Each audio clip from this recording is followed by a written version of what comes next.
Donc, bonjour à tous, bienvenue aujourd'hui sur ce live. On va parler de Visual Studio Code, donc l'outil pour pouvoir développer sur différents types de langages de programmation. Et on va voir quelques outils et raccourcis pratiques. Alors on va pas faire le tour de tous les outils ni de tous les raccourcis parce qu'il y en a énormément et il me faudrait plusieurs jours pour tout vous expliquer. Je les connais même pas tous par cœur. Mais on va voir les principaux, ceux que j'ai l'habitude d'utiliser souvent et que je trouve très pratiques. Alors la première chose, c'est le workspace. Alors, quand on fait file, on peut ouvrir un dossier, on peut ouvrir des fichiers ou ouvrir un dossier avec un ensemble de fichiers, mais on peut aussi ouvrir un workspace. Alors ça va avoir des avantages. Alors, je vais en créer un. Hop. Alors déjà, oui, pardon, vous commencez par ouvrir un dossier. Donc, je crée un dossier.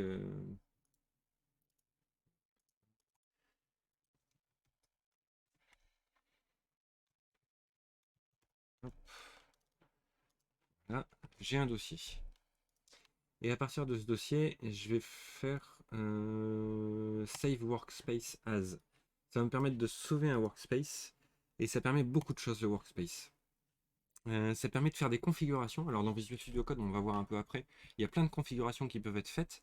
Et quand on a un workspace, en fait, on peut faire des configurations pour ce workspace. Donc c'est-à-dire qu'elles vont être valables uniquement pour cet espace de travail, pour ce dossier de travail, et on pourra en faire d'autres pour d'autres dossiers de travail. Comme ça, on pourra vraiment adapter les outils dont on a besoin au projet sur lequel on travaille. Ça, c'est la première chose. Donc on a aussi effectivement la création de dossiers, création de fichiers. On a toute la partie color theme. Alors, création de dossier et de fichier. Alors, on a les boutons qui sont ici en haut. Alors, moi, je les utilise très peu, ces boutons. Je vais créer par exemple un dossier HTML et un dossier CSS parce que voilà, quand on clique sur le bouton, bah, au final, on se retrouve avec le dossier CSS qui est dans le dossier HTML. Ce qui n'est pas nécessairement ce qu'on voulait. Alors, on peut les déplacer comme ça, c'est assez pratique. Moi, ce que j'ai plus tendance à utiliser, c'est faire un clic droit. Donc, par exemple, si je veux créer un fichier à la racine, je vais faire clic droit ici en bas à la racine, New File, index.html. Et par contre, si je veux créer dans le dossier HTML, je fais clic droit sur le dossier HTML, New File, détail.html, et là j'ai mon fichier qui est bien dans le dossier directement et pas ailleurs. Donc ça peut éviter les erreurs plutôt que d'utiliser ces deux boutons-là. On a le color theme ensuite. Donc c'est ici dans les préférences. On peut designer son Visual Studio Code avec le color theme. Il y a plein de thèmes qui sont définis par défaut, mais on peut aussi aller paramétrer le thème que l'on veut. Alors, je vais regarder.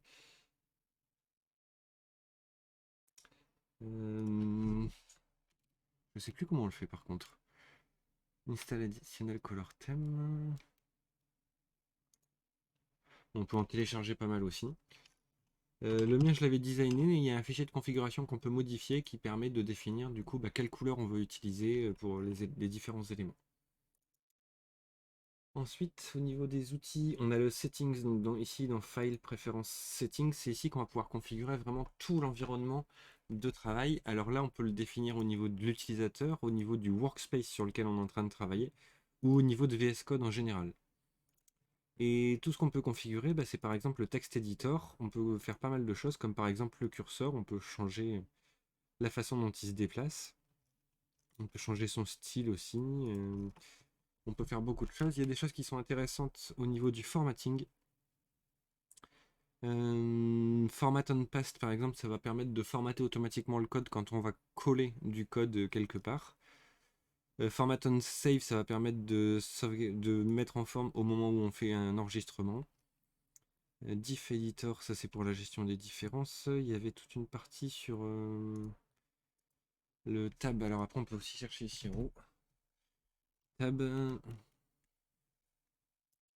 Chercher le indent. Voilà, tab size, ça par exemple, c'est le nombre d'espaces qu'on veut quand on fait une tabulation dans le code. Donc pour l'indentation du code, ici à chaque fois, ça va me mettre 4 espaces pour chaque niveau d'indentation. On pourrait très bien le définir à 2 ou à 10 et il le mettrait en place comme il le veut. Comme vous l'avez paramétré. Il y a beaucoup de choses qui peuvent être paramétrées ici. Il ne faut pas hésiter à aller jeter un œil pour voir tout ce qu'il y a dedans. Il y a vraiment beaucoup de choses. Je connais pas tout loin de là, mais il y a moyen de faire pas mal de choses sympas pour vraiment personnaliser votre Visual Studio Code à ce dont vous avez besoin. Il y a l'IntelliSense. Alors ça, c'est un truc que je voulais vous montrer un peu plus en détail. Alors on va pas vraiment le voir sur les fichiers de code interprétés comme le HTML ou le CSS. On le voit bien mieux sur les fichiers JavaScript par exemple. Alors je vais créer un fichier index.js, je vais créer un autre fichier classe.js par exemple, dans lequel je fais une classe. Je vais commencer par l'index d'ailleurs, ce sera plus pratique. Première chose, c'est par exemple tout ce qui est fonction native du langage qu'on peut revoir. Par exemple, si je fais un document.getElementById, là j'ai ce qu'on appelle l'IntelliSense qui me propose les informations par rapport au. Déjà qui me propose des fonctions et qui me propose des informations. Donc il me dit par exemple document getElementById, c'est une fonction qui prend comme paramètre un element ID qui est un string, donc c'est une chaîne de caractères qu'on doit lui passer. Et ça me retourne un élément du type HTML élément. Et c'est une méthode en fait de la classe document. La description, ça retourne une référence au premier objet qui correspond à l'ID qui a été spécifié en paramètre.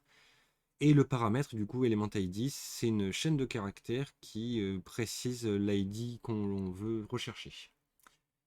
Et on a ça pour quasiment toutes les fonctions natives de tous les langages de développement qui existent. Si je prends un getElement by class name, voilà, on a le détail aussi ici.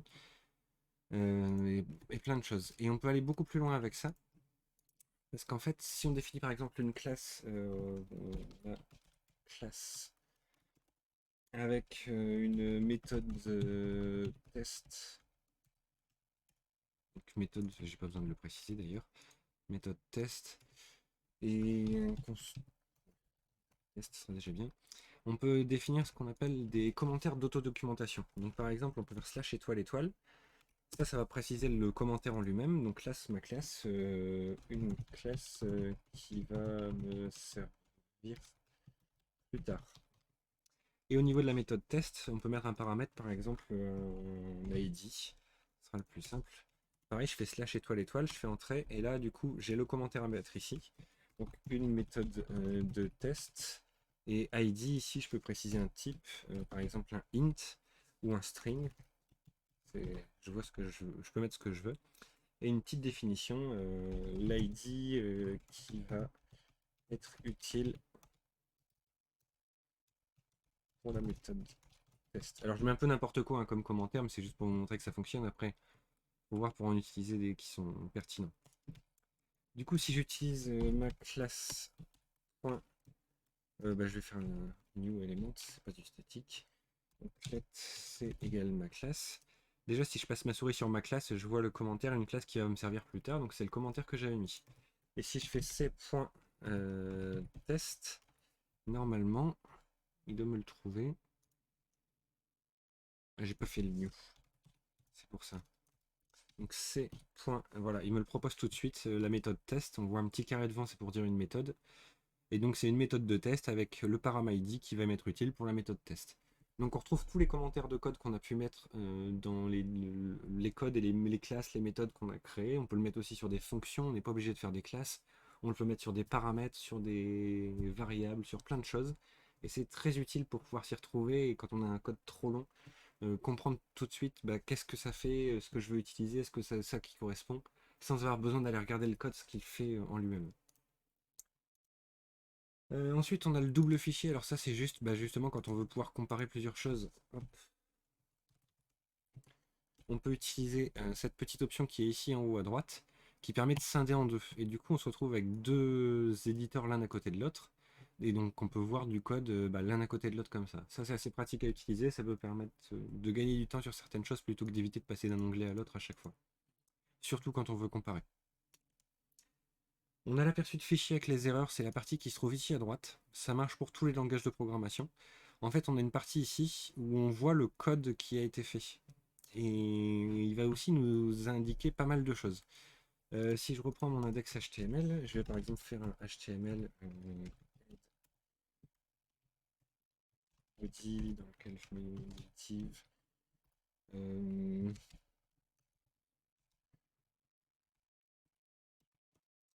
Voilà. Et là, je fais une erreur volontairement. Je vais fermer celui-là, ce sera plus pratique. Et normalement, ça, il va me l'afficher qu'il y a une erreur à cet endroit-là. Déjà, il m'affiche une ligne bleue, en fait. On le voit peut-être pas très bien. Je vais zoomer un peu. Ça, je vais le réduire. Voilà, sur la partie qui est ici à droite, en fait, j'ai une ligne en bleu qui me dit attention, il y a un problème à cet endroit-là. Et on voit aussi un espace en gris, c'est l'endroit où j'en suis au niveau du scroll. Et du coup, je peux retrouver ma ligne en bleu qui comporte une erreur. Ça marche pour tous les langages aussi. Par exemple, si je me mets en JavaScript et que je vais mettre plein de code pour qu'on puisse voir le scroll. Voilà. Et un endroit, par exemple, ben, j'oublie par exemple les parenthèses. Faut que j'arrive à faire une erreur. Une erreur en JavaScript. Hmm.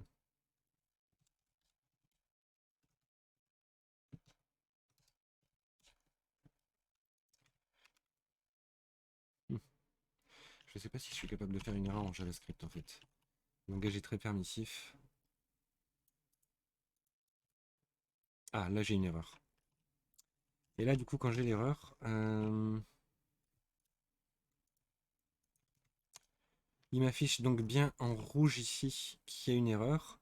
Et si je veux le retrouver, je peux cliquer directement dessus ici, ça m'affiche à peu près l'endroit où il y a l'erreur. Et j'ai aussi ici sur le côté, sur la scroll bar, différentes choses qui s'affichent. Le point rouge, c'est l'endroit où il y a l'erreur, justement, qu'on retrouve. Et après, il y a d'autres choses qui s'affichent aussi, des traits ou des choses comme ça qui peuvent donner d'autres informations. Très pratique à utiliser pour réussir à retrouver une erreur. Bah, ça marche, là je monte du JS, mais ça marche pour tous les langages, hein. N'importe quel langage, on peut utiliser cet outil sur la droite. Après, on a le terminal. Terminal ici, on fait New Terminal. Ça permet d'ouvrir un terminal. C'est un terminal de commande pour pouvoir faire des commandes en PowerShell sur Windows. Ça sera autre chose sur d'autres systèmes d'exploitation. Mais voilà, ça peut faire des commandes. Ça peut vous permettre de faire du guide directement ou travailler sur le dossier ou lancer l'exécution d'un programme sans avoir besoin d'avoir autre chose ouvert ailleurs qu'on va devoir aller chercher, fermer le Visual Studio Code pour, enfin fermer, réduire Visual Studio Code pour aller ouvrir l'autre truc pour pouvoir faire quelque chose, pour le réduire, pour ouvrir Visual Studio Code. Ça peut être une perte du temps et utiliser le terminal déjà intégré, ça peut faire gagner pas mal de temps. Et il y a un dernier petit truc, dans le help, si ça vous intéresse d'aller voir, on peut voir en fait tout le code qui a permis de faire l'interface de Visual Studio Code. Et c'est le code en direct. Il faut savoir que Visual Studio Code, en fait, il est fait en HTML, CSS, avec du JavaScript et d'autres outils. Et ici, vous pouvez faire Toggle Developer Tools, et en fait, ça va vous ouvrir un Developer Tools Chrome, dans lequel vous retrouvez en fait bah, tout votre navigateur, comment il est construit, quels sont les fichiers qui sont chargés. Vous pouvez déplier et voir en détail. On ne peut pas faire inspecter par contre, mais on doit pouvoir faire ça. Hop. Et du coup, on retrouve vraiment tous les éléments et on peut voir comment est construit l'éditeur en lui-même. Ça peut être intéressant. On va passer aux raccourcis. Alors, il y a plein de raccourcis qui existent. Il y en a même beaucoup trop pour que je vous les dise tous. Il y en a même beaucoup que je ne connais pas moi-même ou que j'utilise quasiment jamais. Mais il y en a une liste que j'ai sélectionnée qui sont très pratiques. Alors déjà, il y a des raccourcis qui sont assez généraux au système d'exploitation et pas spécifiques à Visual Studio Code. Mais je les ai repris quand même parce qu'on s'en sert beaucoup en tant que développeur. Alors, je vais donner les raccourcis en comment? En version Windows. Il faut savoir qu'il y a des équivalents qui existent aussi pour du Linux et du macOS. Mais moi, je les connais en Windows vu que je suis sur Windows. N'hésitez pas à aller chercher un petit peu. Je vous montrerai à la fin comment trouver facilement les raccourcis. Je vais juste reprendre un petit truc pour qu'on soit bien d'accord.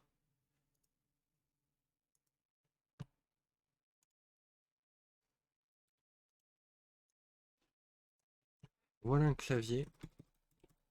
Il n'y ait pas de confusion, on a les touches. Alors là, c'est pas tout à fait ça. D'ailleurs, en général, le FN, on ne l'a pas, sauf sur les claviers portables. En général, on va avoir le contrôle ici en bas.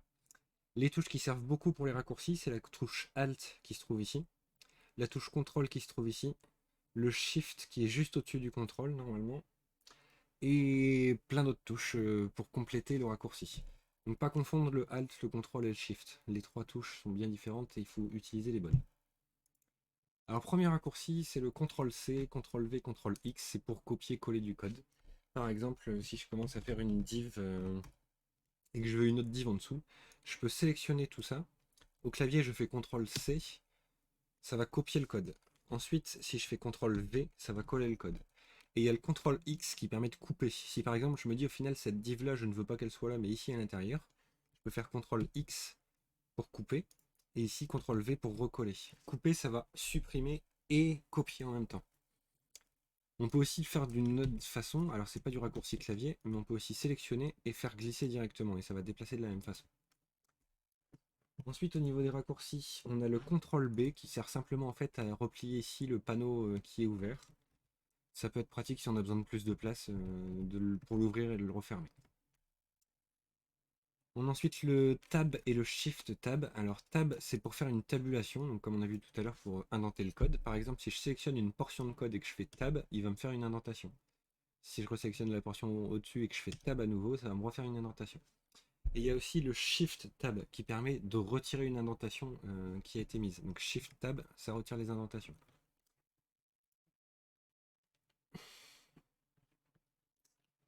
Ensuite, on a le CTRL F qui permet de faire une recherche dans du code. Donc, je vais prendre par exemple celui-là. Si je fais un CTRL F, ça va m'ouvrir un petit panneau de recherche dans lequel je peux rechercher. Par exemple, si je veux rechercher ID, eh ben, il va me le trouver. Là, il me dit qu'il est présent une fois, enfin, je suis sur la première occurrence sur les 3 fois où il est présent dans le code. Et je peux cliquer sur les flèches suivantes pour qu'il m'amène au suivant à chaque fois. Ça peut être pratique parce qu'on peut avoir des petits trucs en plus, comme par exemple le match case qui va vérifier aussi les majuscules et minuscules. Par exemple, si je mets ID avec un I majuscule ici, il ne va pas me le trouver. Si je désactive le match case, il va me le trouver même si c'est une majuscule et qu'ici c'est des minuscules. Cette option-là, c'est le match all world. C'est pour dire de trouver le mot en entier. Euh, comment je pourrais vous montrer? Par exemple, là, si je mets ES, il ne me trouve pas, alors que j'ai test qui est ici avec ES. Tout simplement parce qu'il cherche un mot entier qui s'appelle ES. Si je le retire, par contre, là, il va bien me le trouver.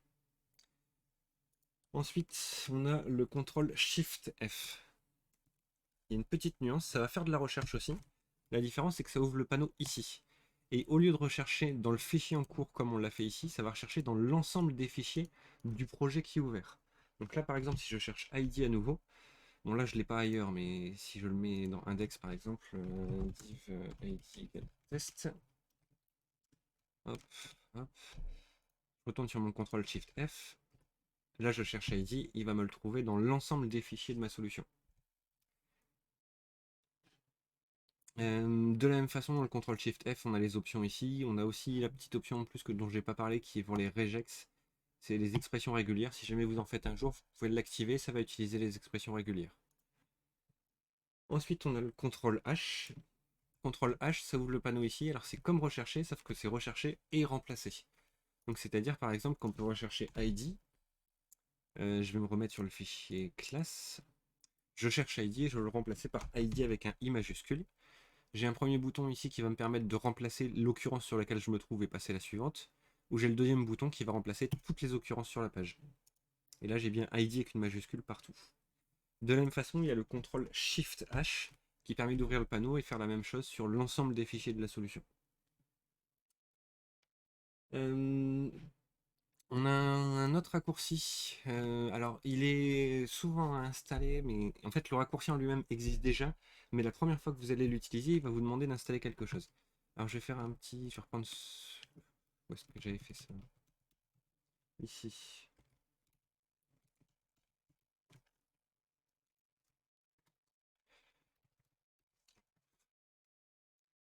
Je vais enlever toute l'indentation. Le raccourci, c'est Alt-Shift-F. Et ça permet en fait de faire l'auto-indentation du code. Donc là, si je l'utilise, par exemple, moi je l'ai déjà installé, il va me faire toute l'indentation. Alors il y a juste la balise head et body, elle n'est pas indentée par rapport à HTML, je ne sais pas pourquoi, mais il ne veut pas l'indenter. Mais sinon, pour tout le reste, ça permet de faire l'indentation automatique du code. Et la première fois que vous allez l'utiliser sur un type de fichier, il va vous ouvrir une petite fenêtre en bas à droite en vous disant il faut installer un formateur. Il y en a plusieurs qui existent. C'est peut-être d'ailleurs celui que j'ai installé qui fait un mauvais formatage une mauvaise indentation du head. Mais voilà, et c'est vrai pour chaque type de langage. Pour HTML, il y a un formateur qui fait HTML et CSS. Pour JavaScript, il y a un autre formateur qui existe. Pour PHP, il y a un autre formateur qui existe, etc. Donc à chaque fois que vous allez l'utiliser la première fois avec un langage en particulier, il va vous demander pour installer le formateur. Ou un formateur et vous laissez le choix. Une fois qu'il est installé, Alt-Shift-F, ça fonctionne partout. Là, Alt-Shift-F, voilà, j'ai mon code qui est automatiquement indenté. On a ensuite le contrôle cassé et contrôle KU. Alors, contrôle cassé, ça permet de créer des commentaires pour une sélection. Alors, vous pouvez sélectionner autant de codes que vous voulez, ça va vous faire des commentaires devant. Et contrôle KU, c'est pour le retirer. Donc, contrôle KU. Alors, il n'y a pas besoin de faire K et U en même temps. Vous pouvez faire contrôle appuyer sur K, puis appuyer sur U. Ou contrôle appuyer sur K, puis appuyer sur C. Et ça fonctionne. Il y a le contrôle Shift K aussi qui est assez pratique. Par exemple, si vous êtes positionné sur une ligne, vous faites CTRL SHIFT K et en fait ça va supprimer la ligne tout simplement. Et il y en a un dernier très pratique aussi, c'est le Alt L qui permet de lancer le live server sur... Ah, il n'en veut pas d'ailleurs. Alt LO, c'est ça. Donc Alt LO qui lance le live server. Donc en fait le fichier sur lequel vous vous trouvez va être ouvert dans un navigateur avec un live server de Visual Studio Code. Et vous allez donc pouvoir voir le rendu de votre site directement dans le navigateur. On a fait un peu le tour des outils et des raccourcis que je voulais vous montrer. Un petit truc en plus quand même, c'est ici, si vous allez dans Préférences, il y a Keyboard Shortcuts qui permet de voir en fait tous les raccourcis déjà existants dans Visual Studio Code, comment les utiliser, dans quelles conditions. Vous voyez, il y a une liste très importante déjà. Il y en a plein qui existent aussi qui ne sont pas paramétrés. Si vous en trouvez qui vous intéressent, vous pouvez très bien double-cliquer ici pour sélectionner une touche qui va permettre de créer le raccourci. Et voilà.